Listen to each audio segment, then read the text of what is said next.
Kanarėlių vaikučiai. Vieną dieną kanarėlė Kristupas sutiko Kloją ir jiedu įsimylėjo. Kloja gyveno ąžuolo medyje netoli Dolitos namų. Naujoji porelė susisuko lizdą ant pačios gražiausios ąžuolo šakos. Beris su Dolita stebėjo jų šeimyną. Žiūrėk, Kloja jau kelias dienas sėdi lizde. Kaip manai, gal jį susirgo? Paklausė Sraigius. Ne, Beri, aš manau, kad jį deda kiaušinius ir išperė savo jauniklius. Smagiai jam atsakė Dolita.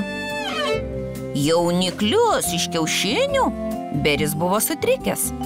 Žinoma, Kloja lizde padės kiaušinius ir šildys juos, kol išskris paukščiukai, pasakė Boružėlė. Po kelių dienų Kloja atsistojo ir kol ji tvarkėsi lizde, Beris pastebėjo 3 kiaušinėlius. Jie 3, bus 3 vaikučiai, linksmai pasakė jis Dolitai.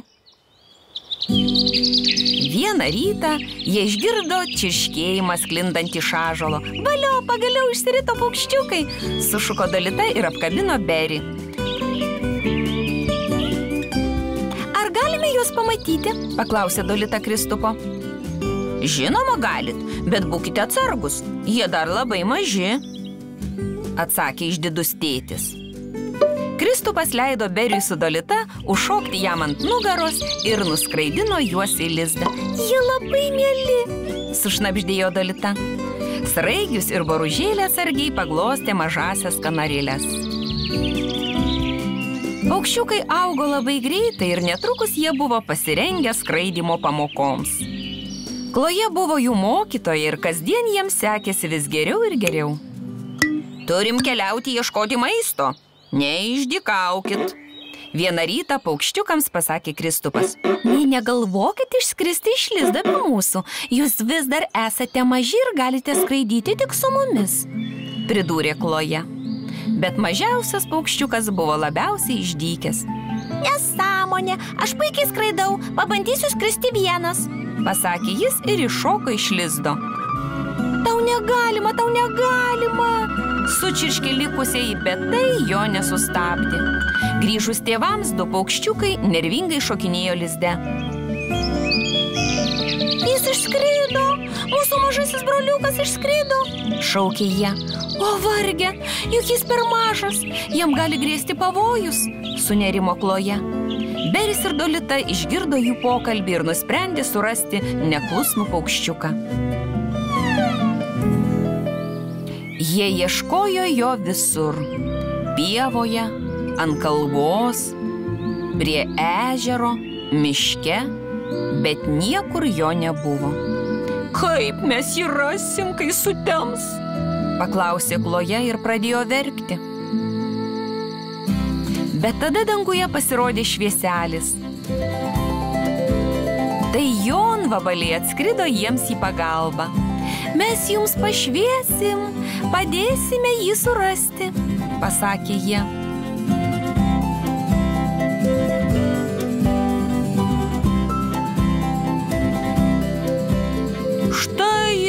Štai jis krūmuose, staiga sušuko Beris ir jie pasileido bėgti. Mažasis paukščiukas miegojo prie krūmo. Jis buvo išsekęs ir drebėjo. Kloja pakėlė jį savo sparnais ir suspaudė glėby. Mes tave radom. Visada turi klausyti savo tėvų, pasakė Kristupas. Kloja grįžo į lizdą su savo vaikučiu ant nugaros, o jonvabaliai šoko aplink juos tarsi žvaigždės danguje. Kanarėlių šeima vėl buvo kartu. Labanaktis, mažyliai, džiugiai sušnabždėjo Kloja ir priglaudė juos po savo sparnais.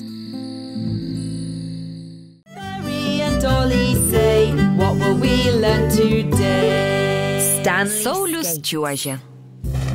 Buvo šalta žiemos diena ir Beris su Dolita vaikštinėjo prie ežero. Ežero vanduo buvo užšalęs ir padengtas storų ledo sluoksniu. Eime, Dolita, pačiuožinėkim ant ledo, pasiūlė Sraigius. Boružėlė džiaugsmingai sutiko. Beris ir Dolita atsargiai užlipo ant ledo. Jie tvirtai laikėsi už rankų ir iš lėto pradėjo čiuožinėti. Netrukus pasidarė šalta. Jie nuolat krisdavo, bet nukritę tik nusijuokdavo ir čiuožė toliau. Elniaragis Saulius sustojo ir stebėjo juos. Sauliau, turite išbandyti, eikš, pačiuožinėti su mumis, tai labai smagu, pasiūlė Beris savo draugui. Sauliui buvo baisoka, bet smalsumo genamas, jis užlipo ant ledo. Oi! Rėkė jis, jo kojos susipynė ir jis nukrito ant nugaros. Beris su Dolita pribėgo prie jo. Mes tau padėsim, Sauliau. Du draugai priėmė jį į vidurį ir atsargiai čiuožė į priekį. Dabar mes tave paleisim ir tu pabandyk čiuožti vienas, pasakė jam Dolita. Tada Sraigius ir Boružė jį paleido. Sauliau, lėčiau, sušuko Dolita. Saulius bandė sustoti, bet užkliuvo ir įlėkė į dygliuotą krūmą. Gelbėkit! Aš visas aplipęs spygliais ir man skauda ragą. Labai skauda. Dolita greitai atbėgo apžiūrėti sužeisto elniaragio. Nenusimink, pasakė Dolita ir aprišo skaudantį Sauliaus ragą savo taškuotų šaliku. Staiga ant ledo pasirodė daili vabalė. Ji neįtikėtinai grakščiai čiuožė užšalusių vandens paviršiumi. Oho, kas tu? Aš Airisė, ledo vabalė. Labas, Airisė. Čia Boružė Dolita ir elniaragis Saulius, o aš esu Sraigius Beris. Tarė Beris. Kaip tu sugebi taip slysti ledu? Paklausė Saulius nepažįstamosios. Nes aš mūviu pačiūžas, specialius batus skirtus čiuožti ant ledo, atsakė Airisė. Su jomis čiuožti labai lengva. Paties pasidarei? Smalsiai paklausė Beris. Taip, nėra labai sudėtinga. Jums irgi galiu padaryti pačiūžas, jei norit. Valio! Džiaugsmingai sušuko 3 draugai. Beris, Dolita, Saulius ir Airisė kartu nuėjo į mišką. Airisė apžiūrinėjo šakas gulinčias ant žemės ir galiausiai rado tinkamą.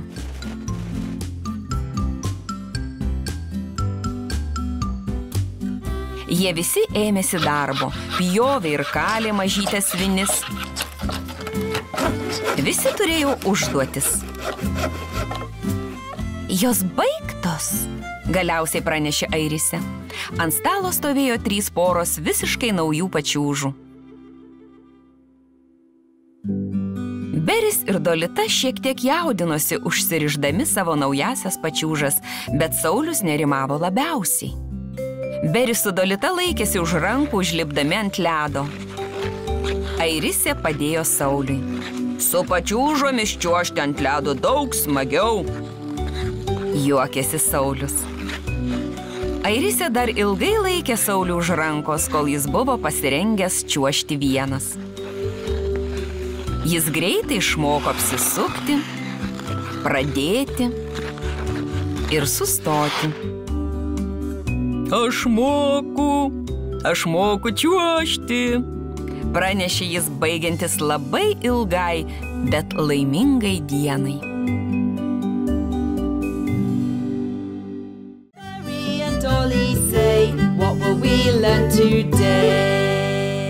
Gegužė. Paskui plaustą.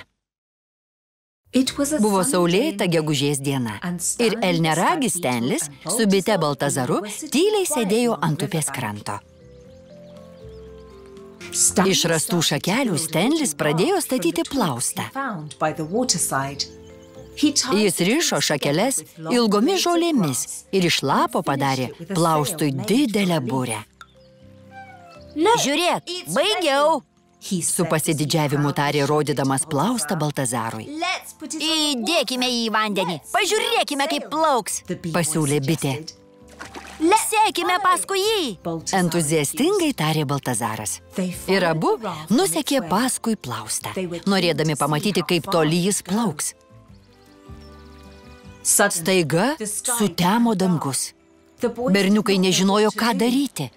O, varge, kur mes? Paklausė Baltazaras. Nežinau, rodos nuklydome nuo savo miško, atsakė Stenlis. Apsisukime atgal, kol nepradėjo lyti, sunerimusi tarė bitė. Gerai, bet palauk, atnešiu plaustą, tarė Stenlis, bet plausto jau nesimatė. Palik jį, galėsi pastatyti dar vieną. Vos spėjus padėti keli žingsnius, prasidėjo audra.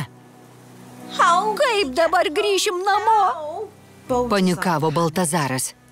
Griebkite man už kojų ir abu parskraidinsiu namo, tarė balsas iš viršaus.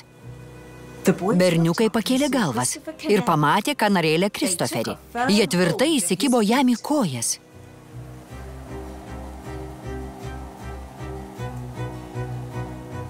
Jiems labai gerai sekėsi, kol stiprus vėjo gūsis nenupūtė Kristoferio į šoną. Stenlis su Baltazaru nukrito.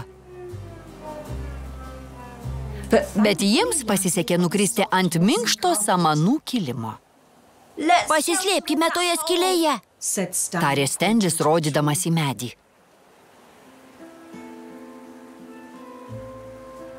Belaukdami, kol baigsis audra, jie užmigo.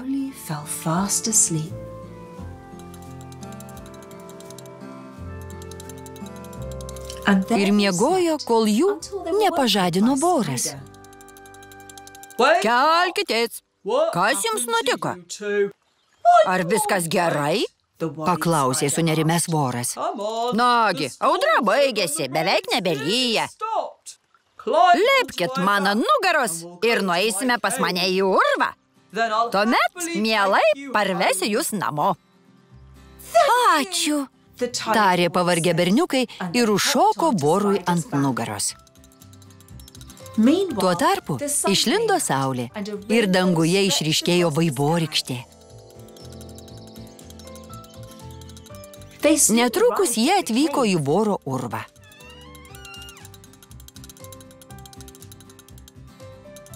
Voras davė jiems sausų rankšluosčių ir pavaišino sausainiais su karšta arbata.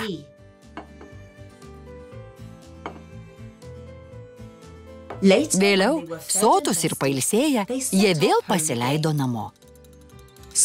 Voras abu juos parvedė ir jie padėkojo jam už pagalbą.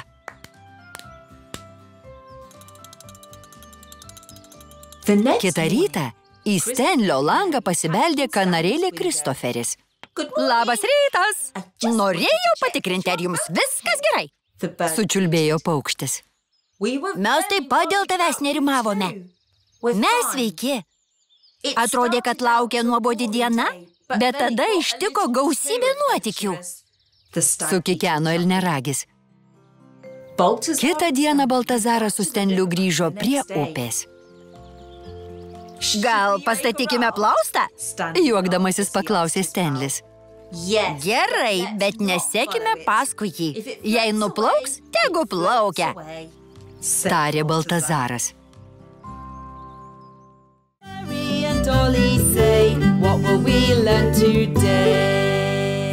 4 metų laikai.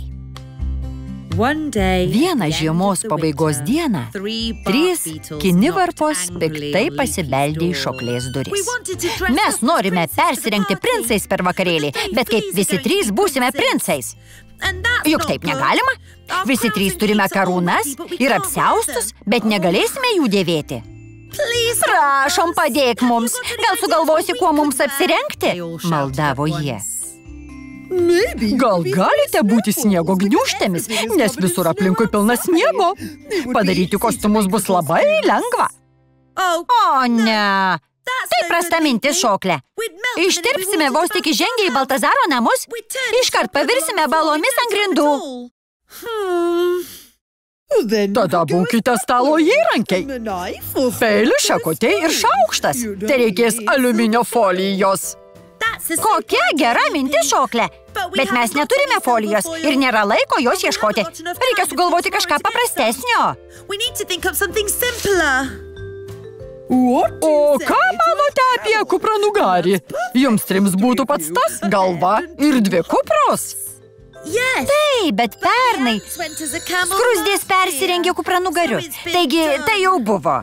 Turim sugalvoti kažką naujo. O kuo tu persirengsi, Šokle? Paklausė Kinivarpos. Nežinau, dar nenusprendžiau.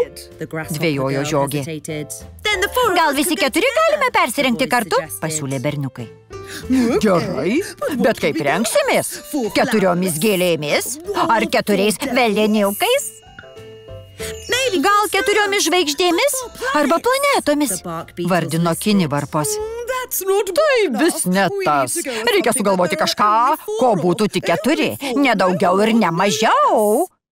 Sugalvojau. 4 metų laikai. Taip, tai idealu, pritarė Kinivarpos ir ėmė šokinėti. Juk metų laikai tik 4. Šoklė galės persirengti pavasariu, o mes persirengsime vasarą, rudeniu ir žiemą. Ir jie visi ėmėsi darbo. Šoklė pasisiuvo rožinę suknelę ir papuošė ją baltomis gėlėmis. Ant galvos užsidėjo rožinį vainiką. Jie atrodė taip gražiai, kad berniukai ją pamatę net paraudo. Kinivarpų kostiumai netrukus buvo baigti. Vasarą vilkėjo žalią kostiumą, su saule ant pilvo ir lapu ant kepurės. Ruduo apsirengė geltonai ir prisisegė įvairiaspalvių lapų. Žiemos kostiumas buvo mėlynas, su daugybė snaigių. Kitą dieną visi įsiruošė pas Baltazarą į kaukių vakarėlį. Kamanius buvo persirengęs gaisrininku. Jis šiltai pasitiko Šoklę ir Kinivarpas. Atvyko 4 metų laikai. Edis buvo persirengęs morka, Burbuliukas raketa, Betė vandens lašu, Rosita paukščiu, Zefira autobuso bilietų, Morisas cukraus kubeliu, Flaterė bananu, Dolė saldainiu, o Čarlis šuniu.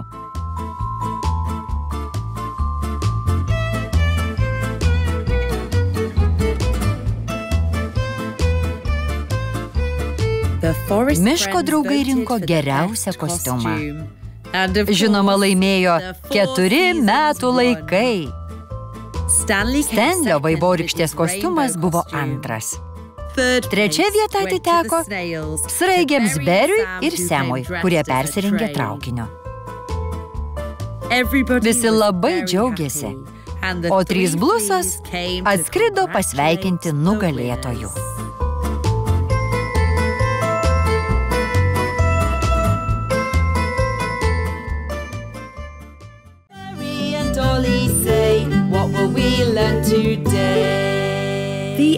Skruzdžių choras. Mažieji miško draugai nutarė palydėti metus surengdami koncertą. Rytoj bus paskutinė metų diena, pranešė daktaras Pelėda. Vidurnaktį visi susirinksime čia ir grosime, o aš būsiu dirigentas. Skruzdėlių choras dainuos, o mes joms pritarsime su varpeliais, barškučiais ir būgnais, pasakė boružėlė Dolė. Bet iš kur jų gausim? Galim patys pasigaminti, pasiūlė Flaterė. Ateikite rytoj pas mane ir atsineškite visko, kas gali praversti. Kankorėžių, kaštonų, pagaliukų. Aš turiu visą dėžę varpelių. Galiu atsinešti ir juos, pasiūlė akmenropa Airisė. Valio, tai puikiai mintis, sušuko bičiuliai. Kitą rytą visi pabudo labai anksti ir susirinko Flaterės namuose. Jie pradėjo braižyti savo instrumentus. Netrukus turėjo daugybę brėžinių ir pradėjo gaminti įvairius barškalus. Dolė išpūtė kiaušinį, pridėjo ten ryžių, apglėbė 2 šaukštais ir apvyniojo lipnia juostą. Instrumentas labai gerai barškėjo. Burbuliukas pridėjo akmenukų į skardinę. Ji barškėjo dar garsiau nei Dolės kiaušinis. Stanlis pagamino būgnus. Iš apvalios dėžutės, medinių karoliukų, virvelių ir lazdos. Beris į kartoninę tūtą pridėjo pupų.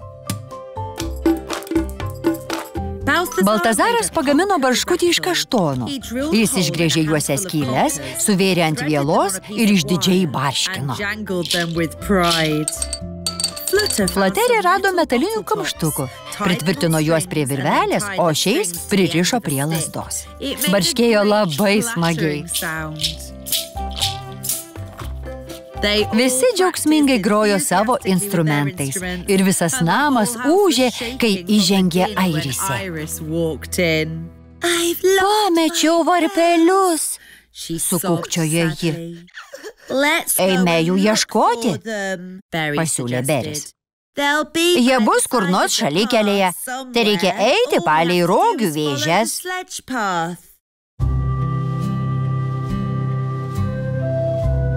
Ir visi iškeliavo į snieguotą mišką.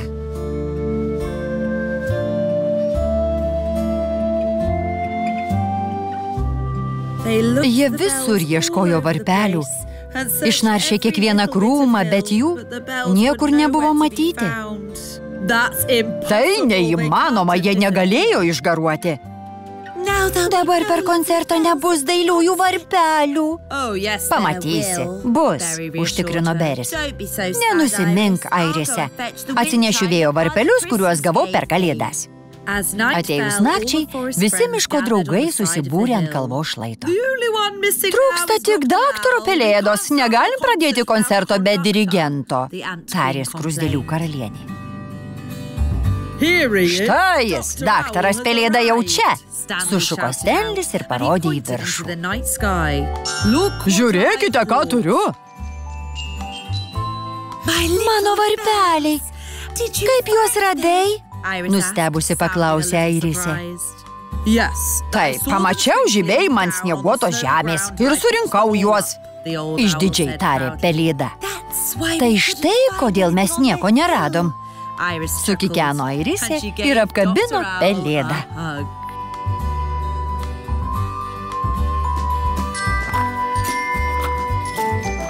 Skruzdėlių choras pradėjo dainuoti ir jų daina kilo į naktinį dangų. Jonvabaliai skambino Airisės varpeliais, kiti barškino savo barškučiais ir muzika užliejo mišką. Jie grojo ir dainavo iki pat aušros ir džiugiai pasitiko naujuosius metus.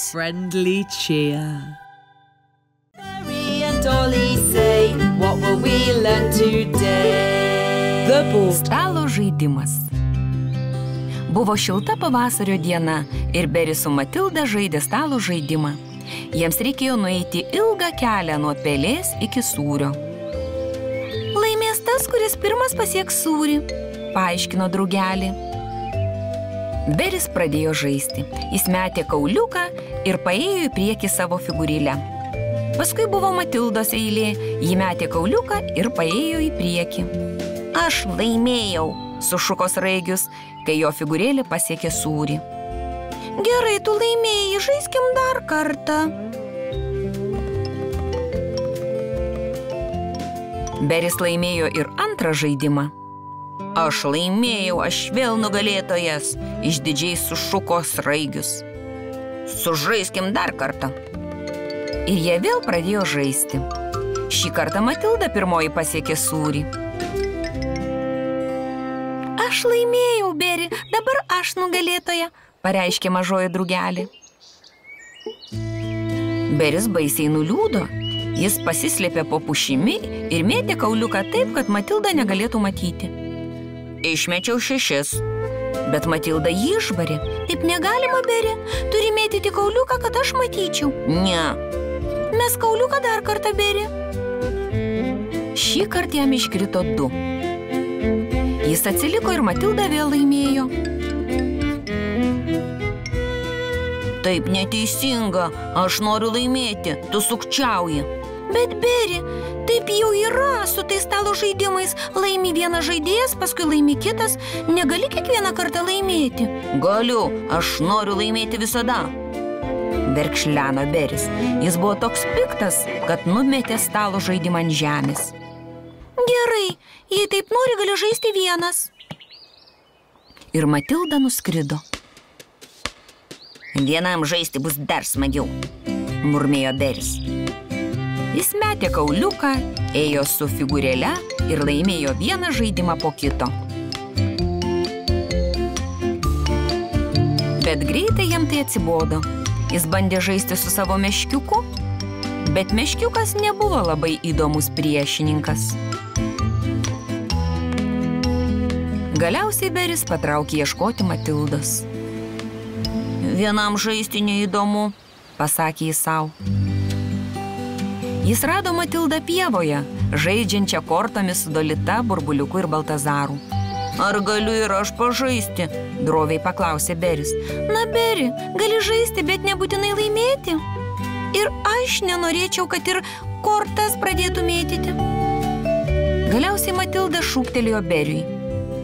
Beri, gali prisijungti prie mūsų, bet pažadėk, kad nesupyksi, jei pralaimėsi. Pažadu, sutiko Beris ir nubėgo pas savo draugus. Jie žaidė kortomis, kol sutemo. Beris laimėjo vieną žaidimą, Matilda laimėjo kitą, o Burbuliukas, Baltazaras ir Dolita taip pat laimėjo po vieną. Beris buvo toks laimingas žaisdamas su draugais, kad net pamiršo, kad buvo piktas. Pro šalį skrido Elniragis Saulius ir sušuko jiems. Žiūrėkit, pririnkau šakų laužui.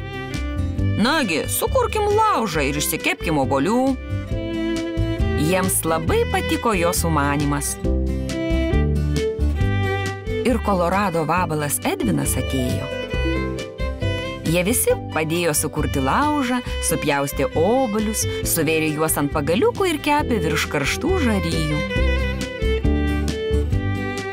Draugai suvalgė visus obuolius, kuriuos išsikepė. Beris atidavė savo paskutinį gabalėlį Matildai. Jis norėjo pasakyti draugeliai, ką nors malonaus, bet galiausiai pasakė tik tiek. Imk, čia tau.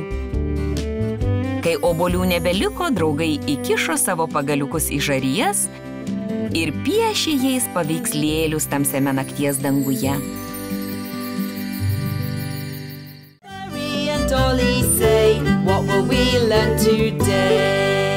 Saulėgrąžos. Beris ir Dolita pavasarį sodino saulėgrąžų sėklas į žemę, laistė jas tol, kol pradėjo kaltis ūgliai. Ūgliai pavirto mažais augalais, o šie pavirto dideliais augalais. Tada pasirodė pumpurai, kurie vasarą pražydo dailiais geltonais žiedais. Valio! Džiaugėsi draugai pamatę geltonas gėles. Beris pastebėjo, kad ryte gėlės atsisuka į vieną pusę, o vakare į kitą. Žiūrėk, Dolita, jos sukioja galvas. Todėl, kad šios gėlės visada atsisuka į saulę, todėl jos ir vadinamos saulėgrąžomis. Kai saulė nusileido, saulėgrąžos nuleido galvas ir užmigo. Visi miško draugai kitą rytą pabudo nuo baisaus riksmo. O varge, kas nutiko? Mūsų gražiosios saulėgrąžos, verkė Dolita. Kas galėjo padaryti tokį siaubingą dalyką? Raudojo Beris. Kažkas apgraužė mūsų saulėgrąžų stiebus. Matilda nuplovė jų žaizdas ryto rasa, o Dolita jas aprišo švelniais žolių stiebeliais. Saulėgrąžos iš lėto vėl pradėjo šypsotis. Visi draugai susibūrė Baltazaro namuose ir sprendė, ką daryti. Ką dabar darysim? Kūkčiojo Beris. Kažkas turi budėti per naktį. Aš būsiu pirmoji, ryžtingai tarė Dolita. Boružėlį tyliai pasislėpė už krūmų ir atidžiai stebėjo saulėgrąžas. Laukti reikėjo neilgai. Netrukus pasirodė žiurkėnas ir pradėjo graužti saulėgrąžų stiebus. Dolita iššoko iš slėptuvės ir suriko. Štiš! Tai išgąsdino žiurkėną ir jis pabėgo. Ta naktį jis atgal nebegrįžo. Kitą naktį saulėgrąžą saugojo Matilda, paskui Baltazaras, o paskui Saulius. Netrukus atėjo Berio eilė. Mažasis Sraigius tyliai slėpėsi už krūmų ir laukė. Jis laukė ir laukė, kol galiausiai užmigo. Jo nepažadino net saulėgrąžų stiebų graužimo garsas.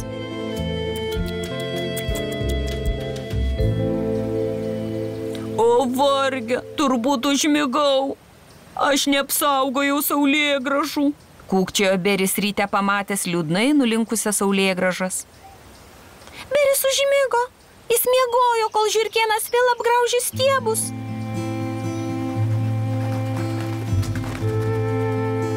Kodėl jūs visi tokie liūdni? Paklausė daktaras Pelėda. Dolita jam pasakė, kas nutiko saulėgrąžoms. Manau, jums reikėtų pasikalbėti su žiurkėnu. Paprašykite jo nebegraužti stiebų, pasiūlė daktaras Pelėda. Štai jis miega krūmuose, sušnabždėjo Beris. Triukšmas pažadino miegantį žiurkėną. Jis atrodė išsigandęs, o draugai buvo išsigandę žiurkėno. Nereikia mūsų bijoti. Mes tik norime paprašyti tavęs, kad nebegraužtų mūsų saulėgrąžų. Bet ką aš tuomet valgysiu? Paklausė žiurkėnas. Mes tau atnešim daug obuolių ir morkų. Kur tu gyveni? Paklausė Sraigius. Aš neturiu savo namų, liūdnai atsakė žiurkėnas. Tu neturi namų? Nustebęs pakartojo Baltazaras. Tuomet mes tau pastatysim namą.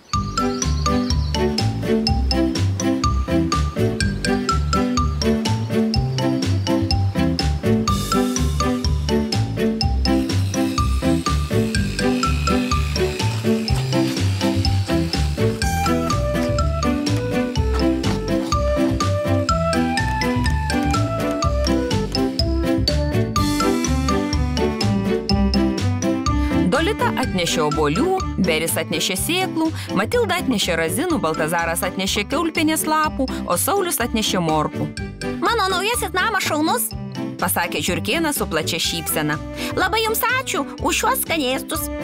Žiurkėnas daugiau niekada nebegraužė saulėgrąžų stiebų ir jos linksmai šypsojosi Beriui su Dolita ir jų draugams visą likusį.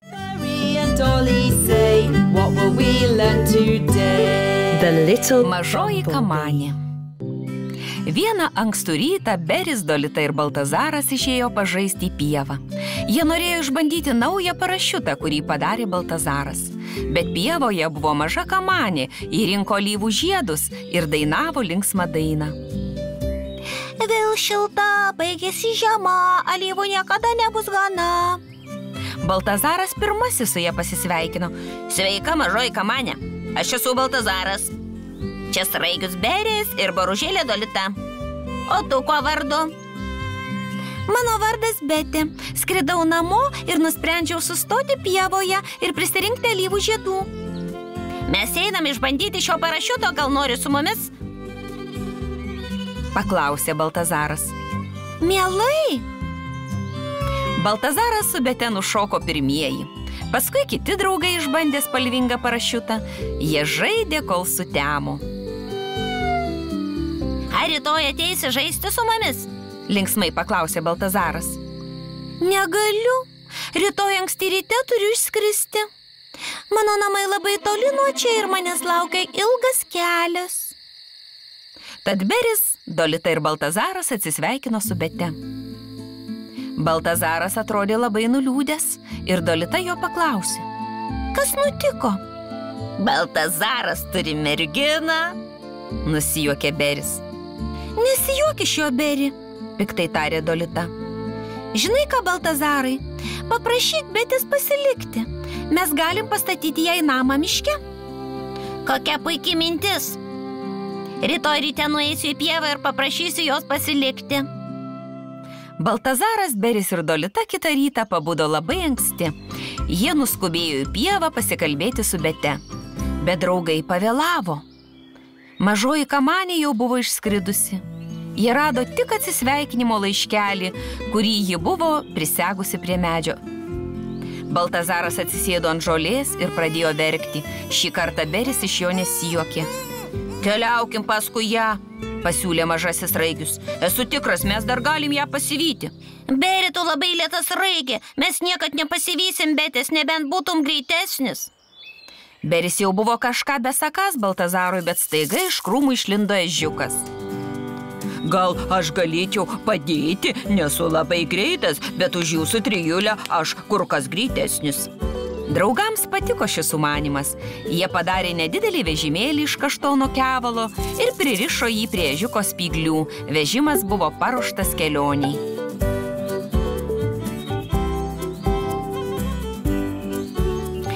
Truputėlį pailsėkim, sutemus pasiūlė Dolita. Tęsime kelionę rytoj ryte. Baltazaras vėl pradėjo verkti. Mes niekada jos nerasim. Užuodžiu kažką saldaus, tai alyvų žiedai. Alyvų? Nustebo Dolita. Bet čia nėra nė vieno alyvų krūmo. Apsižvalgykim. Gal nori grįžti ir gyventi su mumis? Mes galėtume tau pastatyti namelį medyje. Tau nebereikėtų tęsti ilgos kelionės namo. Būtumėm labai laimingi, jei liktum su mumis. Kokia puiki mintis. Būtumėm labai laimingi, pritarė Beris su Dolita. Ačiū, mielai grįšiu ir gyvensiu su jumis, atsakė Betė. Ji labai džiaugiasi. Sukūrėte tokį kelią, kad mane rastumėt. Jūs labai malonus. Visi jie sulipo į ežiuko traukiamą vežimą ir grįžo atgal į pievą. Kitą rytą jie pradėjo statyti namą. Jie pastatė Betei dailų namelį medyje netoli alyvų lauko. Kai kamanės namas buvo baigtas, jie surengė didelį vakarėlį. Visi miško draugai buvo pakviesti. Jie valgė ir šoko iki vidurnakčio ir surengė naujajai kaimyniai labai šiltą sutikimą.